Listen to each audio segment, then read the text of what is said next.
I believe that the reason God created man was for management. Really? I have never heard it put that way. The first thing is to be honest with yourself. You can never have an impact on society if you have not changed yourself. God will never allow growth where there is no management. Wow, wow, wow. So instead of praying for things from God, pray for the management ability. Everything I tell you is true. Everything I open my mouth and I say is correct because heaven directs me on what to say. Eligwe, Zemos in Zenidendo. Heaven will tell me and I will tell you it will come to pass in front of your eyes. Not behind you, you will see it happening. God will withhold things from you if you cannot manage them.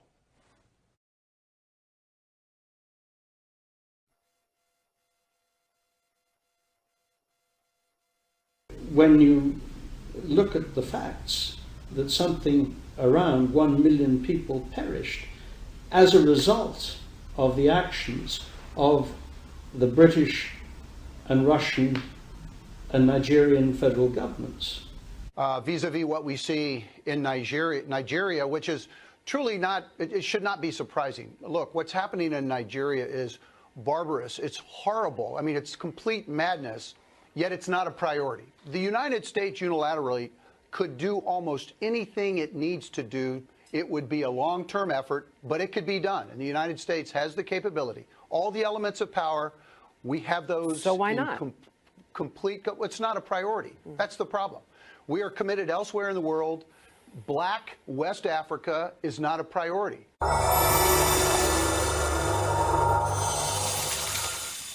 Anybody who changes his principles depending on whom he is dealing, that is not a man who can lead a nation. Excuse me. They can't tell me. No way. When the time comes, it's okay. What stupid country is this? So when it's this, you tell somebody's secret? When you like, you tell a secret. When you like, it's in public. What stupid country is that?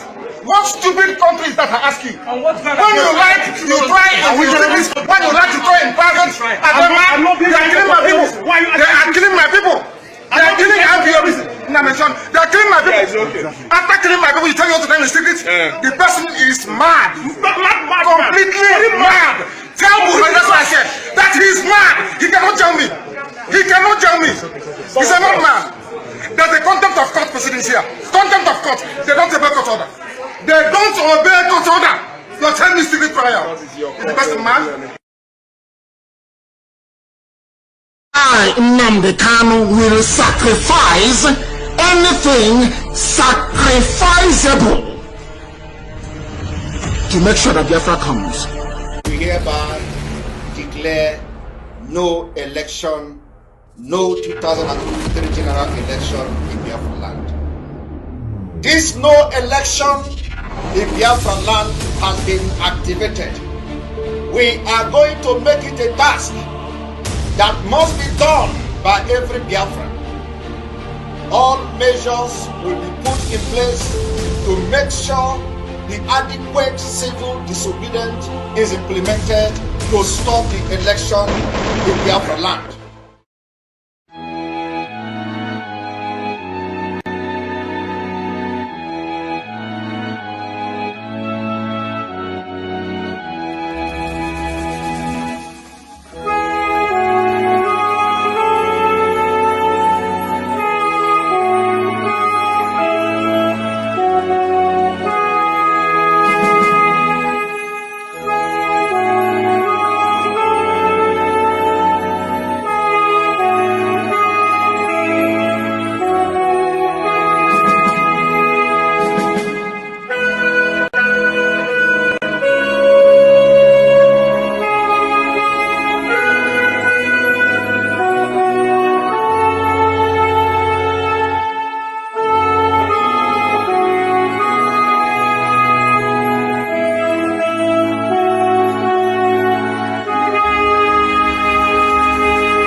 know the meaning of discovery? It means to bring to light something that is buried on the ground.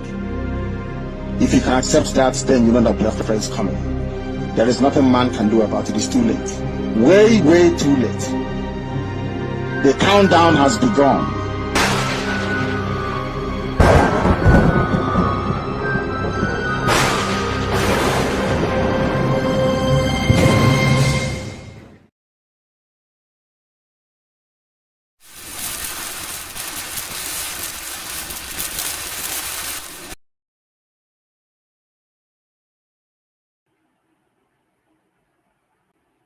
It is another opportunity to be here. The second day of January 2023. Of course, I appreciate you all for joining wherever you're joining from. Thank you so much for being part of this. Today, we're going to be looking at critical issues, very, very sensitive issue that actually have become a subtle instrument in the hands of the colonial masters and, of course, in the hands of their caliphate stooges and the hands of those betrayers within us that have been used to actually put us under subjugation and to restrict our people and to stop us. Today, we're going to be looking critically into the breaking the clause of religions employed to actually hoodwink our people and to put us in the position that we found ourselves. And I want to welcome you. Say also that you welcome other people by sharing this broadcast to them on all your social media platforms so that people can join. And at the same time, I want to announce to you that tomorrow on Twitter Space, 10 a.m. Biafra time, we shall be discussing a particular intel from a British citizen, who actually gave information about how the British government also have designed a template for conquest, and it's going to be critical. We're going to hear these things critically so that we'll begin to understand the things that are going on in our environment and things going on around us. I want to welcome you. My name is Kelechi Ambrose, and this is Biafra Global Network. And today on the program, we're going to be having our guest Prince Ezem Ihenacho. He'll be joining us shortly. In the next 2 or 3 minutes, we're going to have him here, and then we're going to go straight to the talk. I wanted to understand something, that in this critical stage that we are in, the weapons that will be used by the enemies are going to be the weapons that easily divide the people. And I want you to understand this critically very, very well, because it is important that we learn to discern the moments, learn to discern the time, learn to understand the precepts and the strategies of the enemy. Remember, this is January, where we have said that we are going to begin strategically and to implement the formats and the template that we have in another dimension. Of course, this is going to be critical because we understand the plans. We now understand that the Fulani is training their men in Niger Republic, training them in other parts of the world, and to employ them and to bring them into our land. They're training lots of people for the fights they have already brought, the war they have already brought, and they're training more people to actually unleash them into our territory. And of course, they have this program and templates playing, and massively they have the funds, they have everything it takes to do this. But I want you to understand that one of the tools in which they're going to use effectively, the way they're going to use it, based on the fact that this has been a tool being employed all these years and being used over time against our people, and of course, it has been effective. You saw it up to the point of the NSARS, and stuff, especially at Lekki, which I was part of also. And that instrument that is used in dividing the people, the instrument of religion. And that religion plays along that tribal line. There's a thin line between religion and tribal. That's the tribal and sentiment. And these are the facts. Now we're going to be looking strictly today. We're going to be looking at religion, because it is easier to hit the people and touch the people using religion. Because basically religion has been a fundamental aspect of human behavior or human operation. Because humanity or humans actually, based on the fact that they long for something higher than them, they long for a power higher than them, they long for an authority higher than them. We have this notion and this understanding that there's something supernatural that is higher than us, something which we originate from, someone whom we originate from, and that is higher than us. We understand that we didn't come to existence or to life just by ourselves. We didn't come just because we actually came. Looking at the real perfect arrangement of human, of nature and human operations or humanity, and of course of creation generally, you'd come to understand that there must be something powerful somewhere that actually designs the moment. And these are the facts. That is why we now become very, very religious, because we want to meet with that person we call the creator. You know, the creator. We actually want to have an experience, because we seek to have higher powers to deal with the things around us, the situations happening around us, the circumstances and everything about us, because we understand that there's always danger somewhere. We understand that there's always a problem somewhere. We understand circumstances around, and we understand that we need a kind of intervention that is beyond our capability in the normal realm to deal with this thing. So we long for something higher than us. That is why you see that as human beings, we always look forward to something higher. And then that is where the role of religion comes, because men begin to capitalize on the fact that every human requires something higher than them. And then they begin to create religion out of the concept of God. You know, God himself expresses to us and tells us about himself. And then humans begin to design concepts around the form and the knowledge of God to actually create a particular order of control to control people. But I want to welcome you all, first of all, before our guest comes in and begins to throw more light into these facts. And that is basically, you know, he's going to be here. But I want to appreciate you all for joining. And I want you to like this video and also share it on all your social media platforms so that we can have more viewers. We understand that some people always view it later, and some people are just beginning to get themselves together for the new year and all of that. We understand all of that, and people will always want to go later to watch and all of that. But I want to say thank you. I want to thank you, Noel, and you're the first person to send a message, and Madiambo, you're the first person to send a message, and I want to appreciate every one of you, because I don't want to, it seems our people want to actually get the message quickly and all of that. So most times I waste much time reading out the messages when everybody's actually seeing the messages. But what we do is we try to see how we can display as the discussion goes on. We display it on screen rather than reading them out again when everybody can also read them.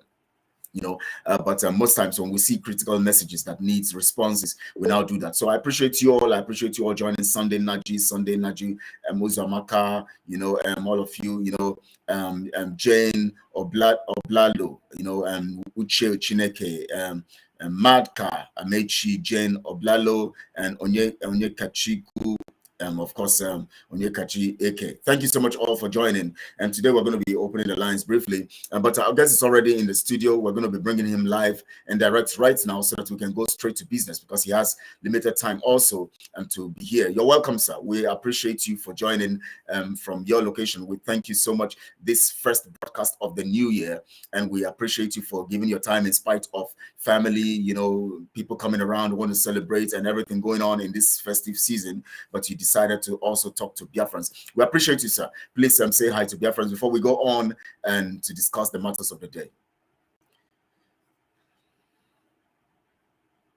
It seems you're muted. It seems you're muted. I'm so sorry. Yes. All glory to God Almighty for yet another day that he has made us partakers of. Fellow Biafrans, I thank you for being here.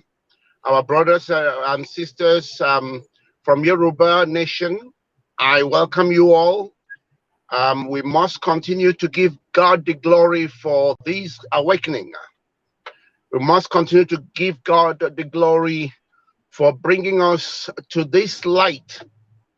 When you are in the light, when you recognize the light, you will detest darkness and you will never go back into darkness. So welcome to this hallowed platform where all we speak, all we say is nothing but the truth.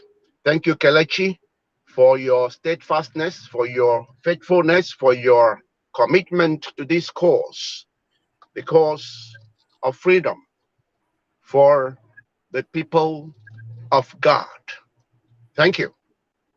Thank you, sir. We appreciate you for that. And then we welcome you also together all Biafrans are welcoming you. And please, as you join in, just like this video and begin to share on all your social media platforms so that the people can come and hear the truth. This is a very crucial topic that we have, that we want people to actually listen to. And of course, our guest will be doing justice to the issues. We might not exhaust the topic because it's not possible to exhaust it today. He just has about 15 minutes from now to actually talk to us, and then we move on.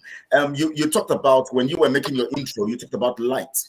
And that brings me to the, the knowledge of human, approach to things in life. Everybody needs light to actually see where they're going, even in their lives, and of course in their expectation, in their destination, in their future. And so light becomes critical. You mentioned light, and of course we want to look at light in line with religion, because of the nature of humans seeking light, seeking the pathway to go, or seeking for light. We begin to see people begin to some certain people began to design religion to give an impression that they have the roadmap, or they have the lights for people to follow. They have what it takes for the people to, they create it around God, and then they present it to human beings, and they use it for their purposes, for subjugation, for everything. Now, in the context of Nigeria, we see how that concept of religion, which is designed to mean light, or a way of the people seeing into where they should go and how they should live their lives, become a tool to actually hoodwink the people. And how do you relate light now in the context of Nigeria and religion?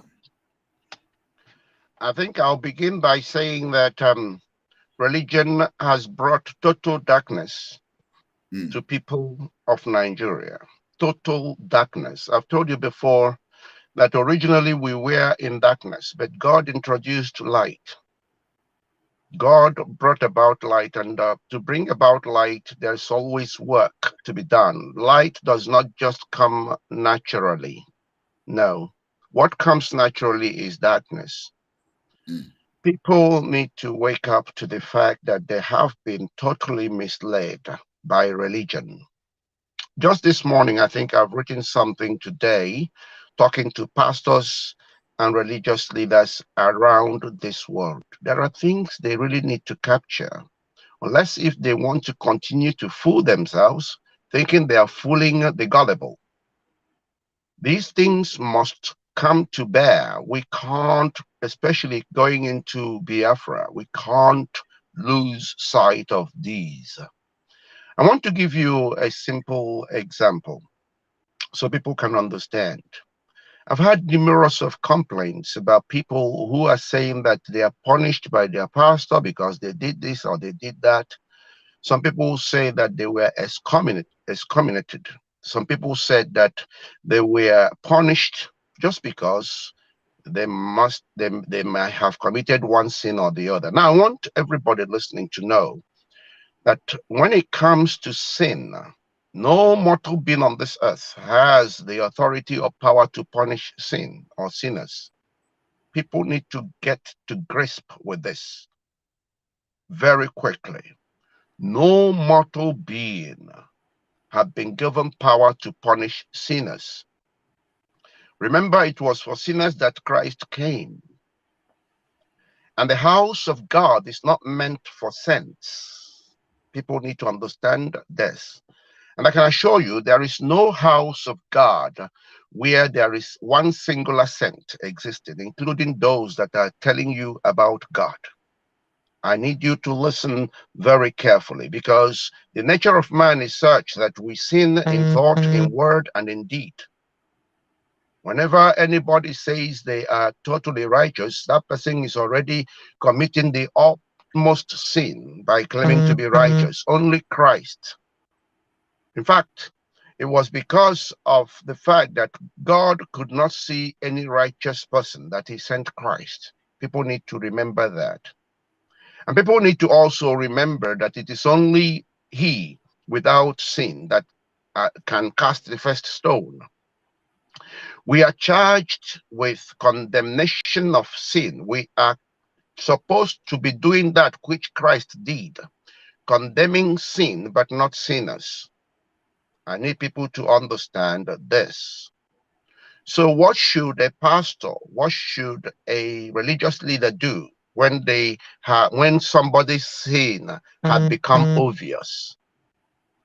A pastor, a religious leader should be doing whatever is necessary to help that individual to come to a position where the pastor will say, go and sin no more.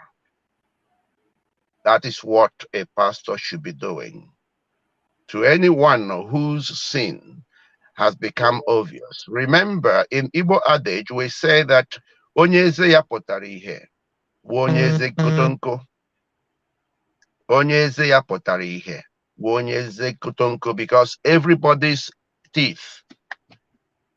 Onye eze kotonko, onye ọbụla onye eze kotonko. The only thing is that people have learned to mask their eze kotonko. So that anybody by accident or whatever, their sin become obvious, the job we all have is to condemn that sin and work with that individual to a position where we can all say, go and sin no more, whilst we deal with our own sin and looking for ways to come away from it. No mortal being have been given power to punish sinners. The only thing mortal beings can punish is what is defined in law as crime. And that is reserved for the judicial systems to carry out, not the pastor, not the religious leader. I hope I am making myself very clear. I'm just using that as a simple example. Light is I've told you that we are all blind anyway. I've made that clear in our previous discussions, that we are born blind and we remain blind until we die. What we have is assisted eyesight, assisted by the sunlight, assisted by man-made light. Without these two, you cannot see a white paper in your room. You will fall into the pits. You can't see anything.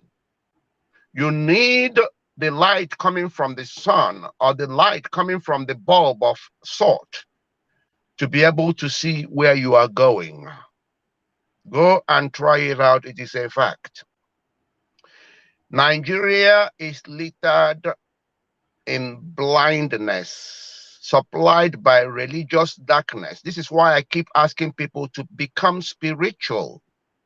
It's only spirituality that can bring you to God. It's only spirituality that can activate your human component. Without spirituality, religiosity is dangerous, very dangerous. You need spirituality to moderate the activities of the darkness of religion. I've told you this and I will continue to maintain this. And you see, when we understand this, we will even see and begin to know all your false prophets around. Prophecy does not gamble. It doesn't say one thing today and say another tomorrow. What you have are criminals manipulating the word of God in order to suit their political agenda, their religious agenda, and to benefit their pockets, whilst destroying themselves in the process. They destroy themselves thinking that they are deceiving others. Nigeria is in total darkness. Total darkness. And that darkness is stemming from religion. People of God, you need to wake up and understand Yeshua. If you don't understand Jesus Christ, you will continue to wallow in darkness and wallow in stupidity. Understand Jesus Christ. Let me tell you about the characteristics of Jesus, which you must take home. If Europeans introduced and got Africans to understand the true Jesus Christ, they would never have been able to colonize Africa. They would never have done the evil they committed. Let me tell you the characteristics of Jesus Christ so you know it today and you try to become like Jesus. It is only when you try to become like Jesus that you call yourself a genuine Christian. What you have is simply religious Christians who are crazy in their pursuit of earthly possessions, nothing else. They are worshiping money. They are worshiping anything and everything God has deposited into this world, and the ones that human beings recreated from the things God had given us here. We are worshiping these things and ignoring God, whom we should worship. Here are the characteristics of Jesus Christ. So listen attentively. Listen attentively. Jesus Christ, the true Christ, Yeshua HaMashiach, was a rebel against all systems of governance in this world. Do not forget that when Christ was here, religion had long existed. Religion was actually the government of the people. But who did Christ rebel against? Christ rebelled against the Pharisees, the Sadducees, the high priests, the scribes. He never gave them a breathing space. He continued to condemn their activities, their sins, but he never condemned them. He was condemning these things so that he can enable them to change, because he came to save every soul. He continued to rebel against them. They knew it. That was why each time he walked into the synagogue, he went there to admonish them, and they became, you could see it, you can see it. They became, each time he came in, they became very antagonistic and very worried. They begin to set traps for him because he was rebelling against them, against their doctrines.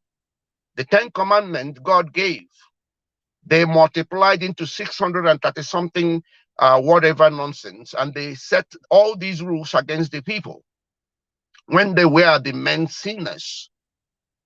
I want you to remember that Christ was a rebel, and I'm asking you today to become a rebel against the systems, against religion, against religious leaders who are telling you absolute nonsense. You must be like Christ, and that is the only time you call yourself a genuine Christian. And once more, I want you to know that Christ wasn't lowly and meek and lowly. No, Christ wasn't that. Christ was actually a fun-loving, compassionate man who came here to save you and me. Remember that Christ, in his compassion, was always paying attention to his followers. When they are hungry, Christ will do something to make sure they are fed. Even when Christ went to that wedding, don't forget that wedding. I want you to know that Christ was so fun-loving that he did not want people to be bored. As soon as the wine ran out, Christ knew that people needed to celebrate and enjoy themselves. Even though he spoke about moderation, he wanted you to moderate whatever you're doing, but he took water and turned it into wine so people can continue to enjoy themselves. Christ wasn't boring. Christ wasn't low, meek, and lowly as they tried to present to you. They wanted to make you meek and lowly so they can blind you and steal and destroy you in the process. Hello? Am I telling you lies? Absolutely not. Absolutely. I'm giving you, this is a hallowed platform. Biafrans, genuine Oduduwas don't tell lies because they are in the light and they are in the truth of Christ. We can only tell you that which is true. We don't mince words. We don't gamble. We are not lily-livered. We don't jump from here and there and because we know where we are standing. We know the land we are standing on. The ground we are standing is firm and solid. We don't even give a damn about dying because we know that dying is transient. It's a transient thing that all of us, every mortal being, must pass through. When you understand this, you can only but speak the truth. And listen, the fact that you are lying to yourself or you are running away from lies does not immune you from dying. I've told you that every killer must be killed by the same death. But the difference is that a killer loses their soul as well as their body. But a believer in Christ and a believer in the light of Christ, a believer in the truth, will live eternally in peace and tranquility. So you have nothing to lose when you stick by the truth. We are only here to tell you the truth, nothing else. So please resist, reject the darkness of lies and and impunity religion had imposed in these Nigerians. Don't forget, a Nigerian is a happy slave who will tell you every day that Nigeria is the happy, where you have happy people. Madness and happiness. Absolute rubbish. They tell you you are a country. You are a country, but they are coming to regulate your election.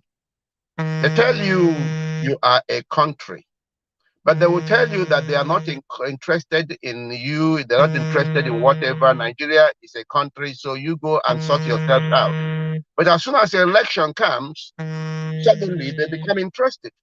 And they are telling you, oh, we are having international observer. And you haven't asked the people telling you about international observer, how many international observers observe their own elections? These people who tell you, oh, the international community is coming to observe your election. International community that is not local to another international community.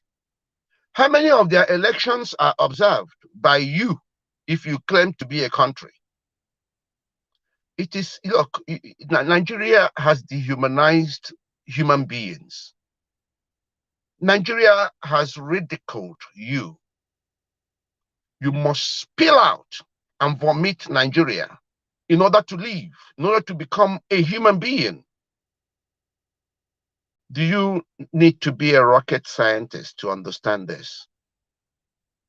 If you call yourself a Nigerian, you are in darkness, and you will remain in darkness until you recognize the truth and the light that Biafrans and Oduduwans, those that are true to themselves, are bringing to you. Trust me. I don't know what else to tell you other than to say you must come with us so that we can save the Fulanese, so we can save Britain, so we can save Europe, so we can save the world. The world needs salvation, which is only found in the truth of Christ, who says you must treat others the way you like to be treated and never give unto others what you hate to receive. I thank you. Appreciate you for that submission. I have so many questions to ask you, especially from this point now that you have brought us, because there's so many things that have to relate. We want to relate these things critically with what is happening now in the Christian, especially the Christian, domain. I'm not looking at every other religion. I want to look at the Christians. Should I call it a sect or whatever? But we have. I just received a notification about 15 minutes ago. Right now, and we're having a particular meeting with Mazi Simon right now, and that means I have to shut down. To go for that meeting. The meeting is already ongoing, and I'm just maybe I'm going against the the order here because I'm supposed to be in that meeting. So I've been holding on for 15 minutes because you were making critical points and I didn't want to end it. So I don't know. I don't know if we can make it for Thursday for us to continue this, because I know on Friday you are still going to be with us on Friday. For the Oduduwa. Yes. I will happily get this done on Thursday. Are you able to reschedule the time for 1 p.m.? For Thursday? So, yes, on Thursday, so okay, that we can have an hour. Yeah, okay. Would that be okay? Okay, it will be fine. I'll just make it. Yeah, just let our audience know that we will come to buttress the points that we are making today on Thursday at 1 p.m. Biafran time. I hope that 1 p.m. it will be my 7 a.m. so that I can give that an hour sort of support to the program. Yes, I'm happy to that. I think I'm happy with that, and I think you need to really go and participate in what our spokesman is doing. Yes. Okay, yes. And I'm sure our audience understand. Yes, because we are not just working individually according to the will of heaven. We are also working collectively, pursuing this particular agenda, because we must realize what God has put before us. Thank you. Thank you. And thank you to Biafrans and Oduduwa. Biafrans, Oduduwa people, please pardon me for this. And sorry, I will apologize to our guests for just cutting off and ending now. And I apologize to you all. I have to be in that meeting. It has been holding for about 20 minutes now, and I have to be there right now. So I appreciate it. And I can tell you, Kelechi, and our audience, that I think we have actually captured quite a lot. Yes, very well. Yes, very well. And I think this, and I like the fact that this is very short. It's easier for people to listen to and grasp. Yes. So thank you very much for that. Okay. Thank you, sir. I appreciate you all. Thank you, sir, for your time. Thursday, 1 p.m., we're going to be here. And so please, everyone be here and tell other people. We're going to discuss these things in details so that you can get these facts right. And of course, we're going to open the lines for you to ask questions, because we know that many of you have questions about the issue of religion. So we're going to open the lines on Thursday to you. 1 p.m. Biafra time. Remember, just write it somewhere, and we're going to be doing it together. Thank you so much, sir. Thank you, everyone, for joining. I appreciate you all. Chikoki bless you all, and enjoy the rest of the day. Thank you.